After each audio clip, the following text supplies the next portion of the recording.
যে কোনো মানুষের জন্যই সুইস ব্যাংক একটা স্বপ্নের ব্যাংক। বিশেষ করে যারা কালো টাকার মালিক তাদের জন্য একেবারে মহা স্বপ্নের ব্যাংক সুইস ব্যাংক। যদিও সুইস ব্যাংকের নিরাপত্তা ইদানিং একটু কমেছে, গোপনীয়তার হার একটু কমেছে, তাই সুইস ব্যাংকের জনপ্রিয়তা আগের চাইতে কমতে শুরু করেছে এমনটাও বলা হচ্ছে। সেই সুইস ব্যাংকে বাংলাদেশের অনেকেই টাকা লুকিয়ে রাখেন।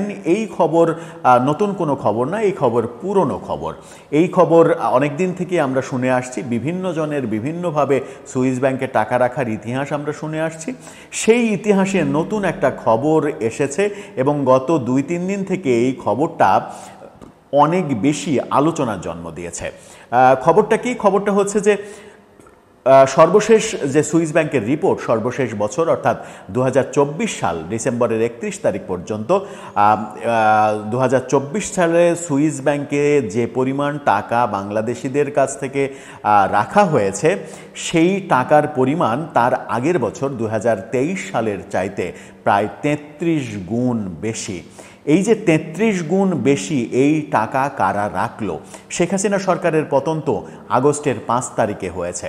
তাহলে কি এই 33 গুণ বেশি টাকা জুলাইয়ের মধ্যেই রাখা হয়েছে, নাকি আগস্টের পরে ডিসেম্বর পর্যন্ত নানাভাবে নানা লুটপাটের টাকা অনেক শেখ হাসিনা সরকারের বাইরেরও অনেকে রেখেছে? সেই প্রশ্নটা সামনে এসে গেছে।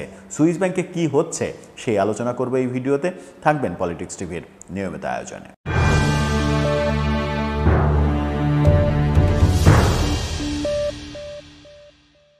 দর্শক, পলিটিক্স টিভির নিয়মিত ভিডিওগুলো স্পন্সর করছে প্রজাপতি.টিভি, নতুন ওটিটি প্ল্যাটফর্ম। আপনারা চাইলে ইউটিউবে, ফেসবুকে, ইনস্টাগ্রামে, টিকটকে দেখে নিতে পারেন। ডেসক্রিপশন বক্সে লিঙ্ক দেওয়া থাকবে, সেখান থেকেও আপনারা দেখে নিতে পারেন প্রজাপতির কার্যক্রম। চলে যাচ্ছি মূল ভিডিওতে। বলছিলাম সুইস ব্যাংকের কথা। সুইস ব্যাংকে গত বছরে 33 গুণ বেশি টাকা বাংলাদেশিদের কাছ থেকে জমা হয়েছে আগের বছরে যেটা ছিল তার চাইতে। গণমাধ্যম যেটা বলছে সেটা হচ্ছে যে ছাত্র জনতার আন্দোলনের বছর 2024 সালে সুইস ব্যাংকে এই 33 গুণ বেশি টাকা জমা রাখার ঘটনা ঘটেছে। এতে ব্যাংকটিতে আমানত বেড়েছে 8,500 কোটি টাকা। সুইজারল্যান্ডের কেন্দ্রীয় ব্যাংক সুইস ন্যাশনাল ব্যাংক বিশ্বের সব দেশের সঙ্গে 2024 সালে তাদের ব্যাংকগুলোর দায় এবং সম্পদের পরিসংখ্যান প্রকাশ করেছে। গত 1 যুগ ধরে বার্ষিক প্রতিবেদন প্রকাশ করে আসছে, যদিও নির্দিষ্ট গ্রাহকের তথ্য তারা কখনোই প্রকাশ করে না। 2024 সালের 31 ডিসেম্বর পর্যন্ত হওয়া বছরের প্রতিবেদন অনুযায়ী দেশটির ব্যাংকগুলোতে বাংলাদেশিদের আমানত 58 কোটি 95 লাখ সুইস ফ্রা।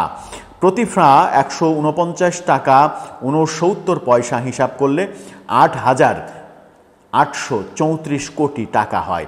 অথচ আগের বছরে 2023 সালে এটি ছিল মাত্র 77 লাখ সুইস ফ্রা, বা বাংলায় মাত্র 264 কোটি টাকা। কোথায় 264 কোটি টাকা আর কোথায় 8,834 কোটি টাকা? 1 বছরে আমানত বেড়েছে 33 গুণ, এই রিপোর্টটা বলা হয়েছে। এই রিপোর্টেই যেটা রিপোর্ট এসেছে, এই রিপোর্টে আসলে পড়ার কিছু নেই। যেটা রিপোর্ট এসেছে সেটাতে বোঝা যাচ্ছে যে 8,834 কোটি টাকা সুইস ব্যাংকে জমা পড়েছে গত বছর, অর্থাৎ 2023-এ 264 কোটি টাকা মাত্র সুইস ব্যাংকে বাংলাদেশ থেকে জমা পড়েছিল। তাহলে প্রশ্ন আসে যে শেখ হাসিনা সরকার যে পতন হলো 5 আগস্ট, তার আগে 1 বছর 1 মাস ধরে যে আন্দোলন চলল, সেই আন্দোলনের জুলাই মাসটাও যদি বাদ দিই তাহলে শেখ হাসিনা সরকার মূলত সময় পেয়েছে 6 মাস, এবং নির্বাচনের পরে তারা 5 মাস সময় পেয়েছে। নতুন নির্বাচনের পরে 5 মাস সময় পেয়েছে। এই যে 8,834 কোটি টাকা, এই টাকা কি ওই 5 মাসের মধ্যেই পাচার করা হয়েছে, সুইস ব্যাংকে রাখা হয়েছে? অনেকে যারা আন্দোলনের পক্ষে মতামত দেওয়ার চেষ্টা করে, আন্দোলনের পক্ষে যে কোনোভাবেই, আন্দোলনের পক্ষে কিংবা শেখ হাসিনার বিপক্ষে যারা, যে কোনো ইস্যুতেই শেখ হাসিনার বিপক্ষে কথা বলতেই হবে এমন মতাদর্শের মানুষ বলার চেষ্টা করেন যে মূলত আন্দোলনের মাসে, জুলাই মাসেই এই পুরো টাকাটা পাচার করা হয়েছে। 1 মাসে এত বেশি টাকা, যখন আন্দোলনে উত্তাল বাংলাদেশ, তখন কি এত বেশি টাকা পাচার করা সম্ভব? হয়তোবা সম্ভব, হয়তোবা না। কিন্তু প্রশ্ন হচ্ছে যে যদি শেখ হাসিনার সময়েই, শেখ হাসিনার ওই 5-6 মাসেই এই টাকাটা পাচার করা হয়ে থাকে, আগের বছরের চাইতে 33 গুণ টাকা পাচার করা হয়ে থাকে, তাহলে তার পরিপূর্ণ তদন্ত প্রয়োজন।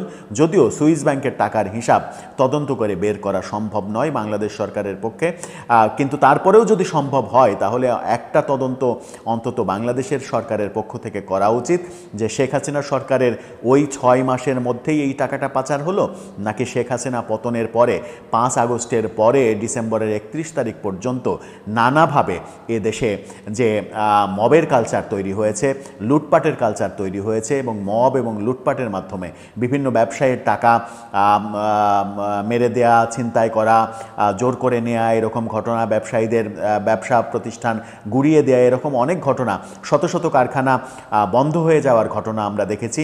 এরকম অনেক ঘটনার পরিপ্রেক্ষিতে এরকম তদন্ত কি সরকার করবে যে 5 আগস্টের পরে শেখ হাসিনা সরকারের আমলে তো টাকা গিয়েছেই, যে যাবে, খুবই স্বাভাবিক, যেহেতু আগের বছরগুলোতেও আমরা ধারাবাহিকভাবে সুইস ব্যাংকের রিপোর্টে দেখেছি যে আগের বছরগুলোতেও গিয়েছে, যদিও 2023 সালে সব থেকে কম গিয়েছে, মাত্র 264 কোটি টাকা গিয়েছে, কিন্তু তার আগের বছরগুলোতে বেশ ভালো টাকা সুইস ব্যাংকে গিয়েছে বলে প্রতিবেদনে জানা যায়।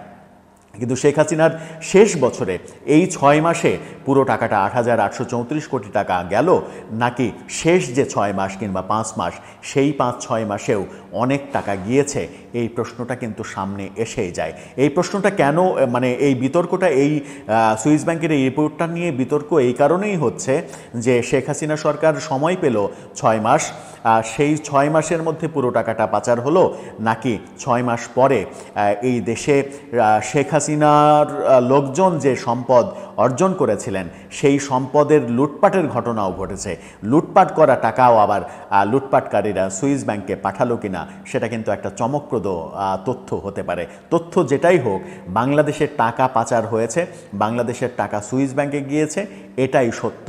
সরকারের উচিত যদি সম্ভব হয় তাহলে এর পুঙ্খানুপুঙ্খ তথ্য সামনে নিয়ে আসা, যে এই টাকাটা কারা পাঠালো, এটার সঙ্গে শেখ হাসিনা সরকারের এমপি মন্ত্রীরাই শুধু জড়িত, ব্যবসায়িকরা, অন্য ব্যবসায়িকরা জড়িত, নাকি তৃতীয় পক্ষও এর সঙ্গে যোগসাজশ করে টাকাটা পাচার করেছে। দর্শক, আপনার কি মনে হয় এই পুরো টাকাটা আসলে কারা পাচার করলো?